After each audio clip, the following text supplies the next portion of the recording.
September 1939, Europe woke up to fire and blood.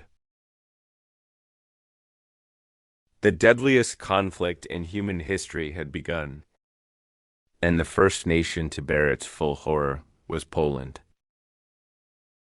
trapped in the tightening noose of one of the most powerful armies on earth, its capital, Warsaw. The very heart of the nation stood firm, fighting until its very last breath. But from September 27th to October 6th, everything changed in just 10 days. Poland was divided, invaded, and nearly wiped off the map. This is the story of its fall and the unbreakable spirit that rose from the ashes. On September 1st, Nazi Germany launched a lightning assault. They called it Blitzkrieg or Lightning War, an overwhelming force of tanks, aircraft, and mechanized infantry smashed across the border with unstoppable speed. The Polish army, despite its fierce courage, was technologically outmatched. Within just 2 weeks, defensive positions everywhere collapsed. Entire units were encircled and annihilated. For the shattered remnants of the Polish forces, there was only one place left to go: Warsaw. The capital became the final gathering point for cut-off military formations, soldiers who had narrowly escaped German encirclements, and over 500,000 terrified but defiant civilians. At the center of this maelstrom of chaos and hope stood one-man General Julius Rometz, the commander tasked with the impossible, defending the heart of Poland. From September 15th to the 25th, Germany unleashed the most brutal bombing campaign the world had yet seen. The Luftwaffe, the German Air Force, was determined to bomb Warsaw into submission in just 10 days. Over 1,200 aircraft took to the skies, dropping thousands of tons of high explosive and incendiary bombs. They didn't just target military positions. They systematically destroyed the city's ability to function. Water plants, power stations, food depots, and even hospitals were deliberately hit. Explosions shook the ground day and night. Over 10% of the city was reduced to ashes and rubble. Civilians huddled in basements and makeshift shelters, clinging to each other in sheer terror. But even then, they refused to give up.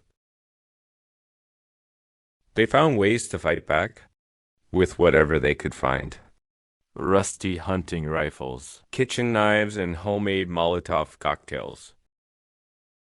Every street corner became a barricade.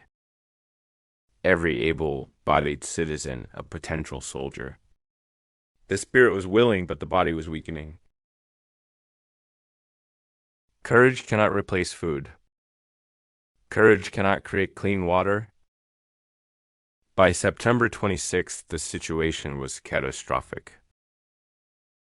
Hospitals had run out of bandages and medicine.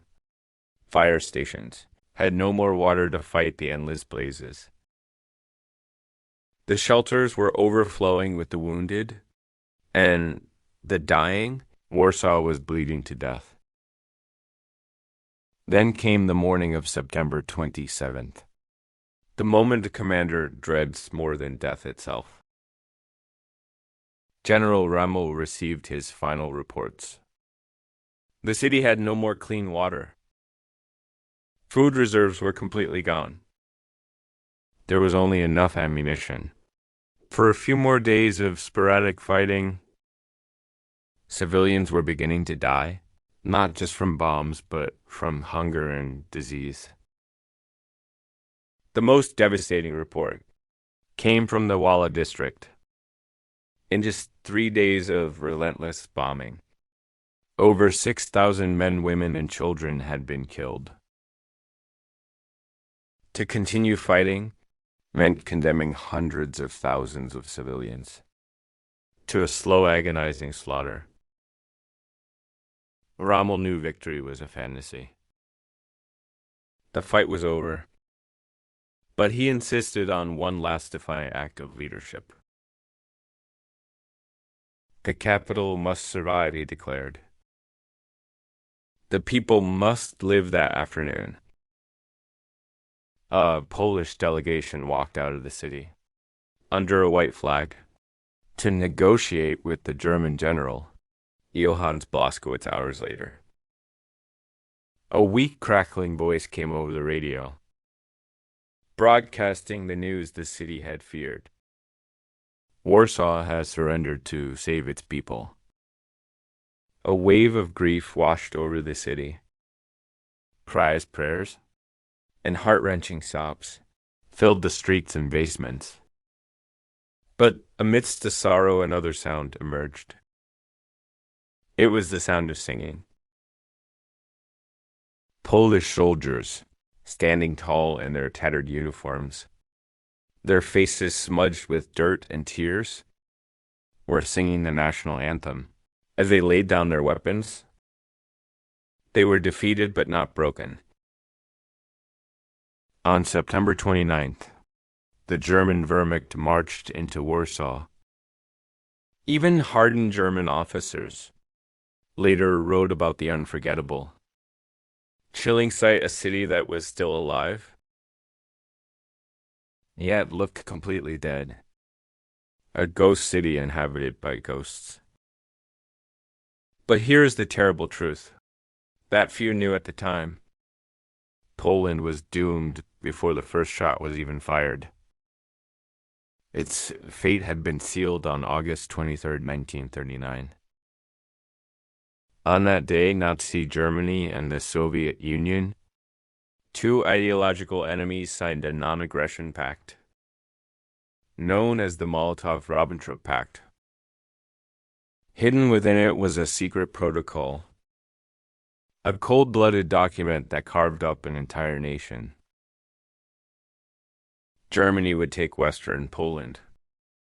The Soviet Union would take the East. A nation of 35 million people was split down the middle on a map, as if it were an empty piece of land. So, while Poland was desperately holding back the German onslaught in the West, another enemy was preparing to strike. At 4 o'clock in the morning on September 17th, the Soviet Red Army swarmed across Poland's eastern border. The Polish government and military were stunned. They were now trapped in a two-front war. They had no hope of winning, with no unified command left, and no resources to fight both superpowers. The army was given the final desperate order: withdraw south into neutral Romania and try to regroup. From that moment, the country's fate was sealed. One day after Warsaw's surrender, on September 28th, Germany and the Soviet Union signed a new treaty, the German-Soviet Boundary and Friendship Treaty. In the German-occupied zone, a reign of terror began. Jewish ghettos were established in every major city. Hundreds of thousands of Poles were rounded up and sent to forced labor camps. In an operation code-named Tarnenberg, the Nazis systematically executed Poland's intellectual elite. Professors, politicians, artists, and priests to destroy the nation's leadership. In the Soviet-occupied zone, the horror was just as profound. Over 300,000 Polish citizens were deported in cattle, cars to the frozen wastelands of Siberia. Tens of thousands of officers, police, and intellectuals were arrested. And The following year, the world would learn of the Katyn massacre, where Soviet secret police executed 22,000 captured Polish military officers, and officials burying them in mass graves. Poland was not just divided. It was being torn apart limb from limb. Yet even after Warsaw, the fight wasn't over. Some Polish units, isolated and surrounded, fought to the very end the fortress of Madman. Just 50 kilometers from Warsaw, resisted for another 16 days. When they finally surrendered, they had only 10% of their ammunition left. The final heroic stand of the 1939 campaign came from October 2nd to 6th. General Francis Hickelberg commanded the Independent Police Army, a makeshift force of scattered remnants. From all across the country, they had no strategic hope, no chance of victory, but they fought on. They launched counterattacks, won multiple skirmishes, and inflicted heavy losses on a surprised German force. Before surrendering, Kleberg wrote in his final letter, "I fought for Poland, and even though we must stop today, Poland lives in every one of my soldiers." On October 6, 1939, he ordered the ceasefire. The last battle was over. But the fall of Warsaw was not the end of the story. It was the beginning of a legend. The moment the country was occupied, a Polish government in exile was formed, first in Paris, then in London. They continued the fight, mobilizing troops, coordinating with the Allies, and becoming a powerful symbol of resistance. Over the next 6 years, Poles fought on every major front of World War II. The legendary Fighter Squadron 303, made up of Polish pilots, became the highest-scoring Allied unit in the Battle of Britain. General Marchek's 1st Armored Division fought with distinction in France and the Netherlands, and it was the Polish, the 2nd Corps, that captured the heavily fortified monastery of Monte Cassino in Italy, raising the Polish flag over the blood-soaked hill. A country erased from the map was fighting on the front lines against fascism. The images from those dark days are seared into history. A mother cradling her child's lifeless body. Amidst smoke and dust, a Polish squad firing their last magazine, shouting, "Jeshi Polska nie jest Genoa." Poland is not yet lost. Starving civilians carrying what little they owned from the wreckage of their homes, and the words of a German soldier entering Warsaw, staring at the ruins and whispering to his comrades, "Das ist kein Sieg, this is no victory." From September 27th to October 6th, Poland endured some of the darkest days in its long, tumultuous history. A capital fell. A nation was split apart. A people were brought to the brink of extinction. But from those ashes, the Poles proved to the world one simple, powerful truth: you can occupy their land. You can destroy their cities, but you can never ever conquer their spirit. Warsaw fell, but Poland never. Thank you for watching. If this story moved you, please consider liking this video and subscribing for more stories of courage and resilience. From history, we'll see you next time.